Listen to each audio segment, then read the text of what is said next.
I'd heard a story that really drove that home for me in a different light.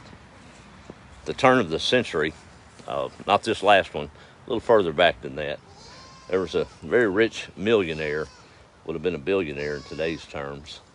Well, he had amassed quite a wealth of art, different things that were collectible and desired by so many. And he had a son. Son was the joy of his life, only child. He loved his son so much he just adored him. And he commissioned a really high-end painter to paint a portrait of that boy. And that was a high-dollar thing back in that day. Big portrait hung on the wall. The little boy turned about 8 and contracted tuberculosis and died shortly after that. Absolutely broke his dad's heart, crushed him. He grieved for years. Finally, he contracted cancer and was in his final days and trying to figure out what he was going to do with his estate with no heir. And he decided he would auction it all off and let the public have it and bless a trust or however it happened. But the auctioneer came to him and said, well, how do you want to do this? He said, well, I'd like to start with the least expensive item first and then go to the most expensive item, if you would. He said, okay, well, what do you think's the least expensive item you own? He said, well, you know, the portrait of my son meant so much to me, but I don't think anybody cares to have it, not knowing him. Why don't we make that the first thing on the auction block? Auctioneer wrote it down, made it so.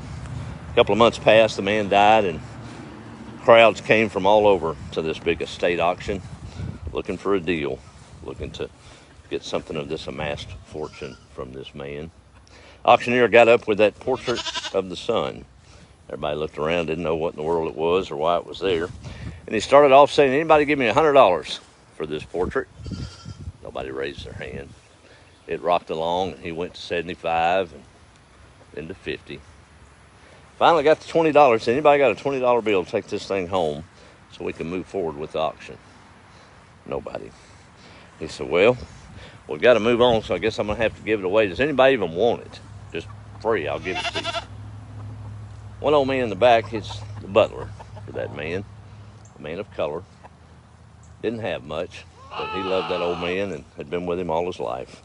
He raised his hand. He said, I don't have any money. I don't know what I've done to deserve it, but I'd sure like to have that painting there.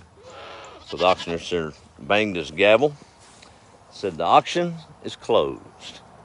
Well, everybody started murmuring, didn't understand what was going on as he passed that painting on to the butler of so many years, faithful servant of that man. Everybody clamored and asked the auctioneer what had happened. He said, well, you see, it's simple. My instructions were that whoever bought that painting of his son, whoever accepted his son, got all the riches. So everything that man had went to that butler because he accepted that son's portrait. Isn't that a beautiful analogy of what Christ did for us on that day? Ruby thinks so. She came running up here. Beautiful thing, that sacrifice. This garden is coming on, y'all.